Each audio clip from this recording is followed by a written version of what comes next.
Hey, what's up, guys? It's your boy Rufio, and welcome to episode 3 of not Inside the S&D Mind, but my EMT stories. And today we're going to be talking about a story called Death by Pizza.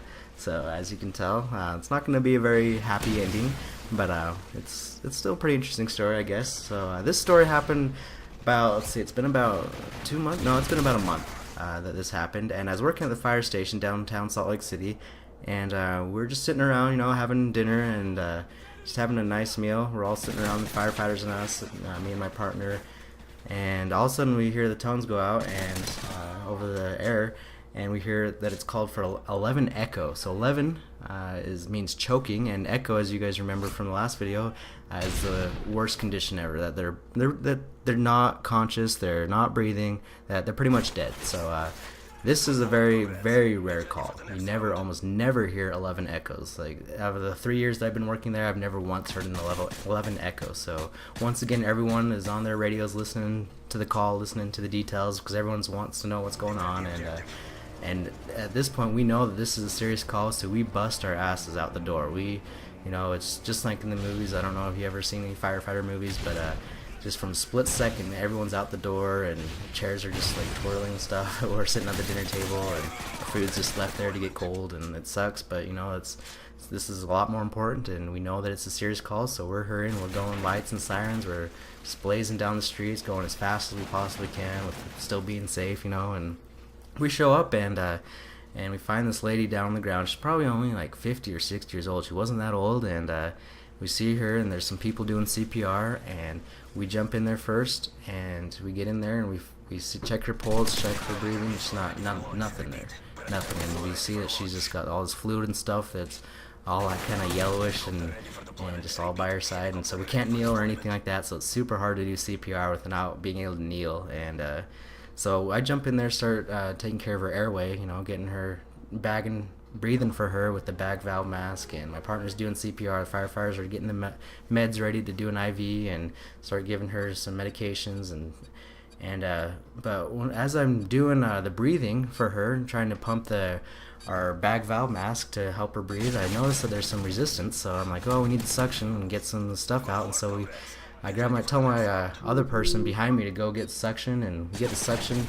And we start suctioning out her throat, and the weirdest, grossest stuff starts coming out. It's like this reddish type, orangish, noodly type stuff. It's coming out, and it's just like a pasty type stuff. And so we know it's like this pasta type food or something like that. And we didn't really know what it was at first. And all that we were told is a person choked and went down. That's all we were told. And so as we're suctioning this out, it just smells just like it was disgusting. I can't believe how gross it smelled. And anyway, so we're kind of like joking, like, well, we know she either had like lasagna or a noodle or some pasta noodles or pizza or something like that, and it turns out it was pizza. She had been eating pizza, and that's what her husband said, that they ordered pizza or sitting down for a nice meal, and all of a sudden she choked, and her husband didn't know what to do, freaked out, and now she's down on the ground. So anyway, we were able to suction out all that crap, and it was just all over. It was such a mess. And after 20 minutes of CPR, we ended up getting a pulse back, and we're all surprised. Like, it was pretty crazy,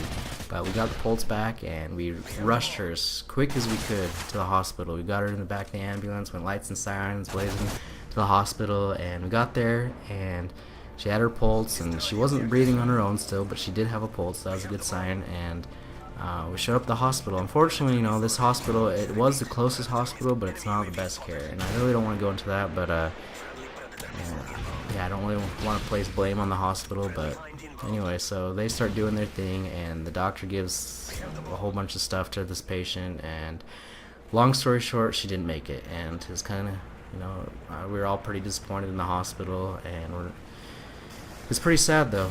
Just this couple were sitting down to have a nice evening and sitting down for dinner, ordered a nice pizza, and next thing you know, his wife's dead. And he was pretty traumatized by the whole situation. But yeah, you never know. Be careful when you're eating your pizza. You never know when you're gonna choke and go down. And hopefully someone around you knows how to do the Heimlich maneuver and can save a life, that's for sure. So but yeah, that's about it for the story. I hope you guys enjoyed, and It seems like you guys are liking these stories. I do have tons of stories, so make sure to remember to leave a comment and like the video if you like listening to these stories. I do have a couple of good car accidents I think I'm going to be talking about next. So anyway, it's been your boy Rufio. I hope you guys have a great day, and we'll see you guys later. Peace.